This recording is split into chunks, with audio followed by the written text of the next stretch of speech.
Good morning student, कैसे हो बेटा सभी। बेटा आज हम सवाल जो हैं उसमें अलैंगिक जनन पढ़ेंगे, एसेक्सुअल रिप्रोडक्शन की। पिछले लेक्चर में जो है हमने सवालों में कायिक जनन पढ़ा था, कायिक जनन अपना कंप्लीट हो गया था। उसके बाद अगला जो अपना है कि सवालों में अलैंगिक जनन, एसेक्सुअल रिप्रोडक्शन क्या होता है। देख बेटा, सवाल जो होते हैं, सवालों में अलैंगिक जनन जो है ये सबसे प्रचलित विधि होती है जनन की। सबसे प्रचलित विधि जो है जनन की वो कौन सी है? अलैंगिक जनन। और अलैंगिक जनन जो है ये हमेशा अनुकूल परिस्थितियां जो होती हैं उनमें होता है। अनुकूल परिस्थितियां में होती हैं, जैसे पोषण पर्याप्त मात्रा में उपस्थित है। उसके अलावा ताप है, सामान्य ताप है, अनुकूल ताप है, अनुकूल ही प्रकाश होता है। तो उस स्थिति में सवाल जो है उनमें अलैंगिक जनन की क्रिया होती है। तो प्रचलित विधि है ये, और ये अनुकूल परिस्थितियों में होती है। अलैंगिक जनन जो होता है इसमें जो सवाल जो हैं उनका जो जीव द्रव होता है, इस जीव द्रव का कायाकल्प होता है, यानी जीव द्रव में परिवर्तन आता है, और परिवर्तन होने से नए शैवाल जो हैं उनका निर्माण होता है। नए लक्षण युक्त जो शैवाल हैं उनका इसमें निर्माण होता है। ठीक बेटा। उसके बाद शैवाल जो हैं उनमें अलैंगिक जो जनन है वो संरचना के आधार पर और कार्य के आधार पर ये निम्न प्रकार का होता है। किसके आधार पर? संरचना के आधार पर और कार्य के आधार पर अलैंगिक जनन जो है वो निम्न प्रकार का होता है। ठीक है बेटा। जिसमें हम सबसे पहली जो विधि है वो लेते हैं चल बीजाणुओं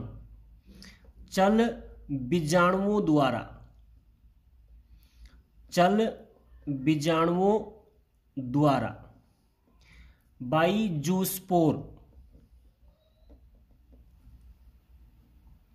बाइजोस्पोर यानी चल बीजाणुओं के द्वारा।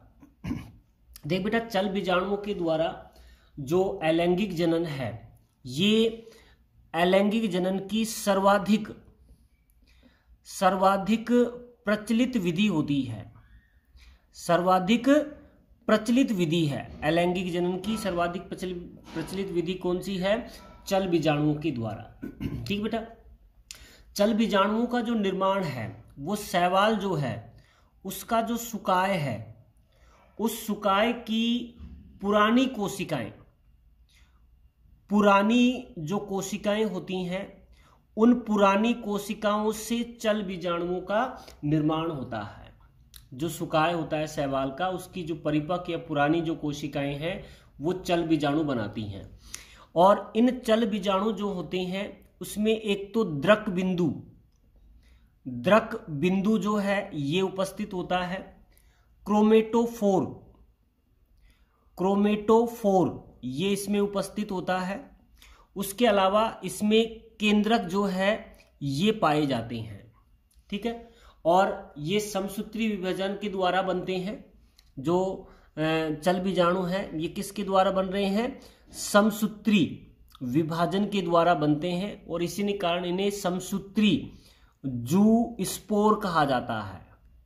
ये माइटोजूस्पोर या समसूत्री जूस्पोर कहलाते हैं, क्योंकि ये समसूत्री विभाजन के द्वारा बनते हैं। ठीक बेटा। और ये जो चल बीजाणु हैं वो जिस संरचना में बनते हैं उन्हें चल बीजाणुधानी कहा जाता है। जिसमें ये बनते हैं चल बीजाणु वो क्या कहलाएगी? चल बीजाणुधानी कहलाएगी। और चल बीजाणुधानी में चल बीजाणुओं की जो संख्या है वो संख्या कितनी होती है, कितने चल बीजाणु बनते हैं, वो 1 से लेकर अनंत तक हो सकती है। इनकी संख्या चल बीजाणुधानी में कितनी हो सकती है? 1 से लेकर अनंत तक हो सकती है। प्रत्येक चल बीजाणु जो होता है इस चल बीजाणु में कसाब पाए जाते हैं।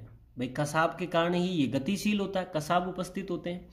कसाब की जो संख्या है यह 2 हो सकती है या 2 से अधिक हो सकती है। इनकी संख्या 2 हो सकती है या 2 से अधिक हो सकती है। जैसे हम बात करें कि क्लेमाइडोस्पोर जो होता है, उस क्लेमाइडोस्पोर में 2 कसाबिक जो हैं, कसाबिकाएं या कसाब जो हैं ये पाए जाते हैं। यूलोथ्रिक्स जो होता है, उस यूलोथ्रिक्स जो है उसमें 4 कसाबिकाएं जो हैं ये पाई जाती हैं।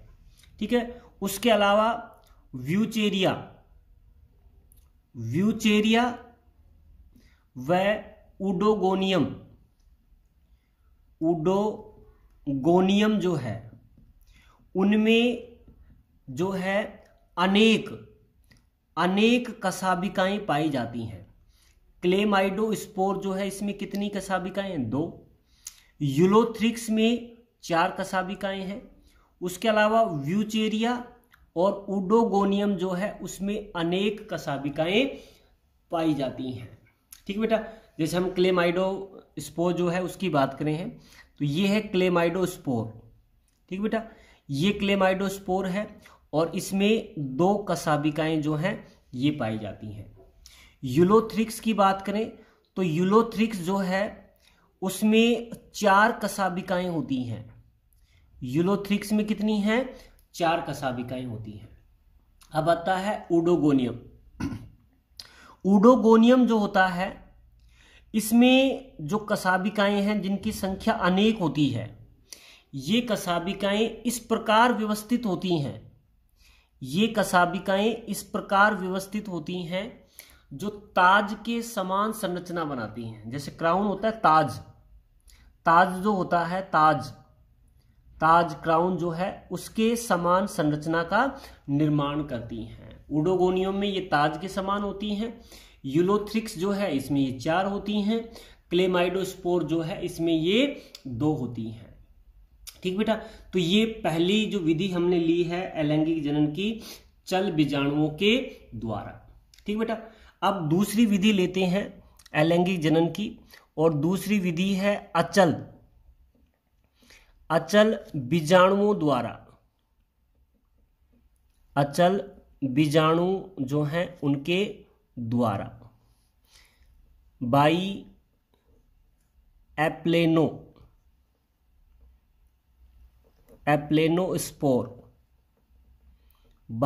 एप्लेनोस्पोर या अचल बीजाणुओं के द्वारा।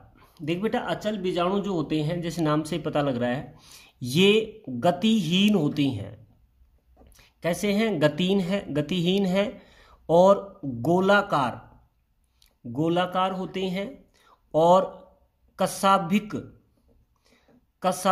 रहित होती हैं, यानी कसाभिक इनमें नहीं पाई जाती है, गोलाकार होते हैं और ये गतिहीन होते हैं। और मात्र कोशिका के फटने पर, मात्र कोशिका जब फटती है तो ये मुक्त हो जाते हैं और मुक्त होकर नए पादप या शैवाल जो है उसका निर्माण करते हैं। तो अचल बीजाणु जो है ये गतिहीन है, गोलाकार है। ठीक है बेटा, और कसाब इनमें कसाब नहीं पाई जाती है इनमें। और ये जो जब इसमें जो मात्र कोशिका फटती है तो ये मुक्त हो जाते हैं और मुक्त होकर नए पादप या नए शैवाल का निर्माण करते हैं। ये बीजाणु एक कोशिका में बहुत अधिक संख्या में बनते हैं। जैसे एक कोशिका होती है, इस एक कोशिका में इनकी संख्या बहुत अधिक होती है और जब ये मात्र कोशिका फटती है तो सभी स्वतंत्र हो जाते हैं और नए शैवाल का निर्माण करते हैं।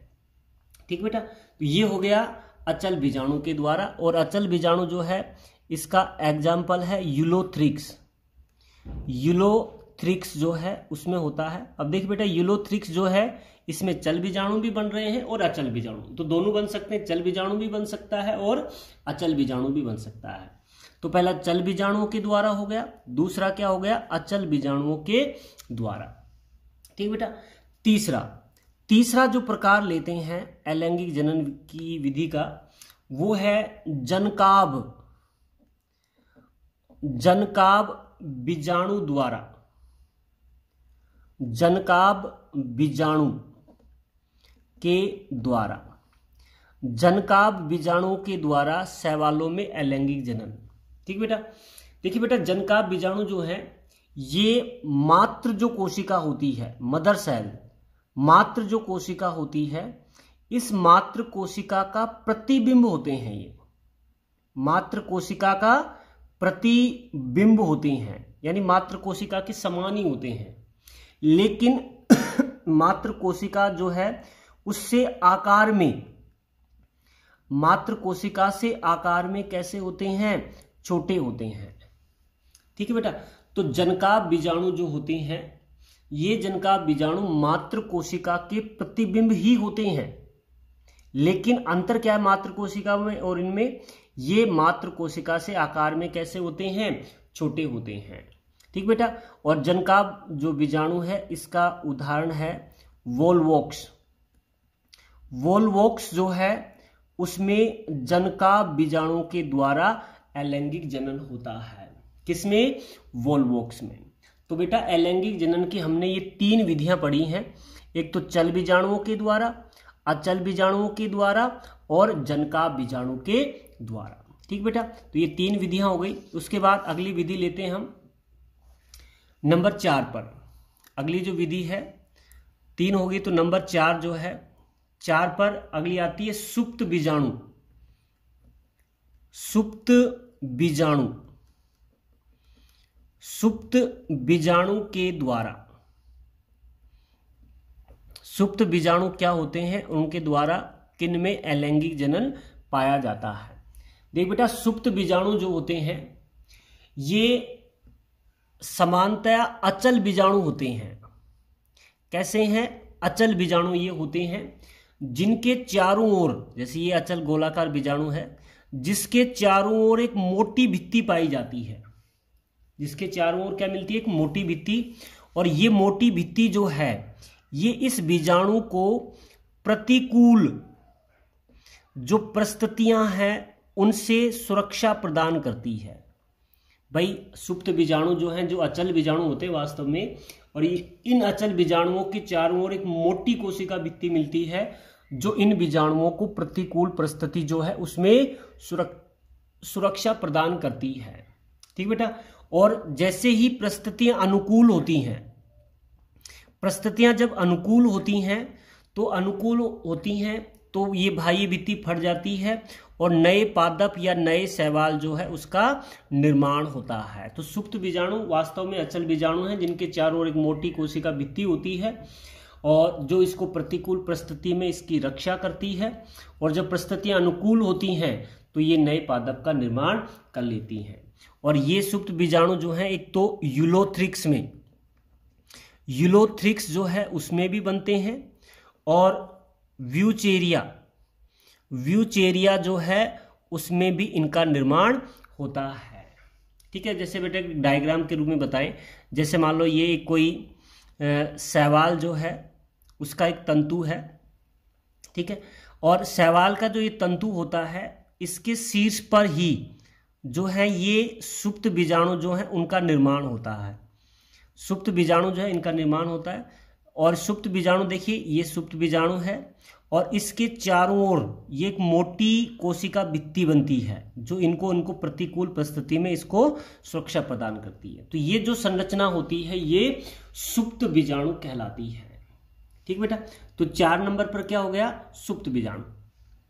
अब नंबर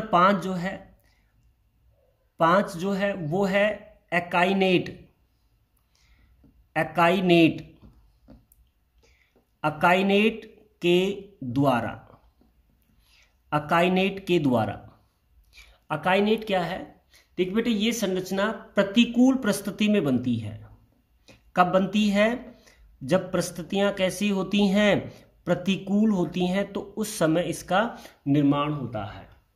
वास्तव में ये जो संरचना होती है एकाइनेट, ये संरचना जो है ये भोजन का संचय करती है। भोजन जो है उसका संचय करती है। ठीक है, भोजन संचय का कार्य करती है। और जब परिस्थितियां अनुकूल होती हैं, जब परिस्थितियां अनुकूल होती हैं तो अनुकूल होकर ये नए पादप या नए शैवाल जो है उसका निर्माण करती हैं।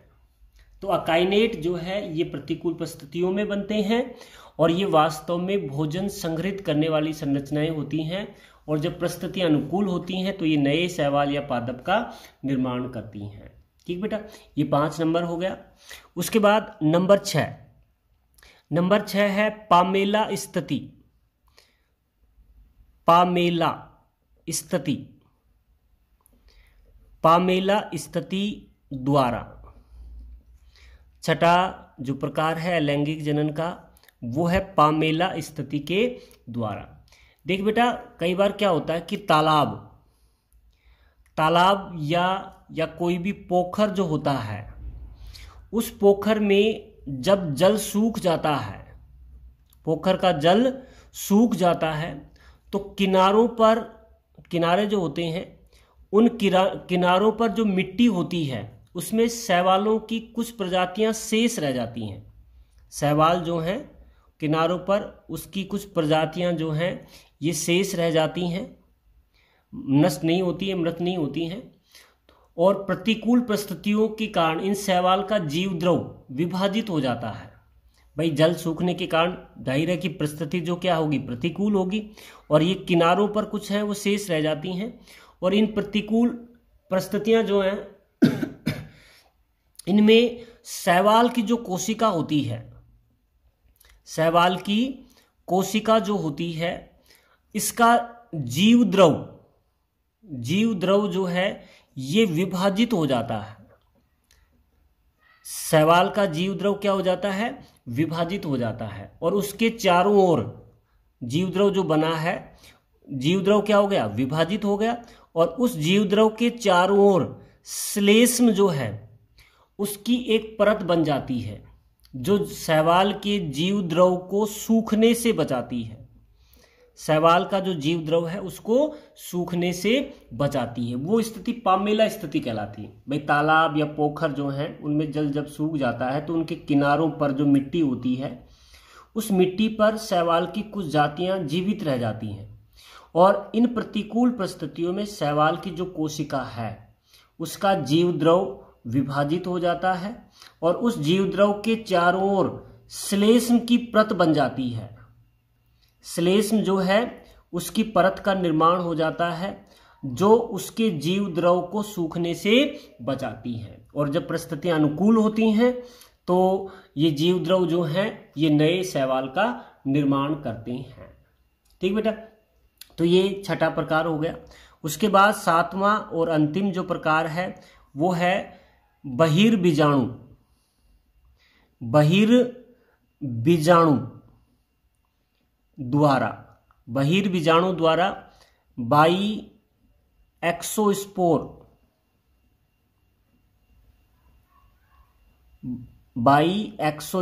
या बहिर्बीजाणु जो हैं उनके द्वारा अलैंगिक जनन। देख बेटा, कुछ शैवाल ऐसे होते हैं जिनकी कोशिकाओं के सिरे, जिनकी जो कोशिकाएं हैं उनके सिरे जो हैं ये टूट जाते हैं और सिरे टूट जाने के कारण जीव द्रव बाहर निकल आता है। भाई जीव द्रव का जो सिरा, कोशिका का सिरा टूट जाता है जिसके कारण उसका जीव द्रव जो है ये कहाँ आ जाता है, बाहर आ जाता है। ठीक है, ये बाहर निकला हुआ जीव द्रव अचल बीजाणु बनाता है। जो जीव द्रव बाहर निकला है, ये बाहर निकला हुआ जो जीव द्रव है ये अचल बीजाणु जो है उसका निर्माण करता है। किसका निर्माण करता है, अचल बीजाणु जो है उसका निर्माण करता है। ठीक है, जो परिस्थितियां अनुकूल होने पर, जब परिस्थितियां अनुकूल हो जाती हैं तो ये नए पादप या शैवाल का निर्माण करता है। बहिर्बीजाणु कि कुछ शैवाल की कोशिकाओं के सिरे जब टूट जाते हैं, जैसे मान लो ये कोशिका है किसी शैवाल की, इसका सिरा जब टूट जाता है तो उसका जीव द्रव कहाँ जाता है, बाहर आ जाता है। और बाहर आने के बाद वो अचल बीजाणु का निर्माण करता है। ठीक है, और यही बहिर्बीजाणु कहलाता है। जो परिस्थितियां जब अनुकूल होती हैं तो ये बीजाणु नए पादप या शैवाल का निर्माण करता है। ठीक बेटा, तो ये आज हमने पढ़ा शैवाल जो है उनमें अलैंगिक जनन। और अलैंगिक जनन की कितनी विधियां पढ़ी बेटा? हमने 7 विधियां पढ़ी हैं, जिसमें पहली विधि आपने पढ़ी चल बीजाणु के द्वारा। दूसरी विधि जो आपने पढ़ी वो कौन सी है? अचल बीजाणु जो है उसके द्वारा। तीसरी विधि जो है वो आपने पढ़ी है कौन सी? जनकाभ बीजाणु जो है उसके द्वारा। चौथी आपने पढ़ी सुप्त बीजाणु के द्वारा। पांचवी एकाइनेट है उसके द्वारा। छठी पामेला स्थिति जो है उसके द्वारा। और सातवीं है बहिर्बीजाणु या एक्सोस्पोर जो है उसके द्वारा अलैंगिक जनन। तो ये बेटा 7 हैं अलैंगिक जनन की विधियां। ठीक है बेटा, आज के लिए इतना ही है। Thank you.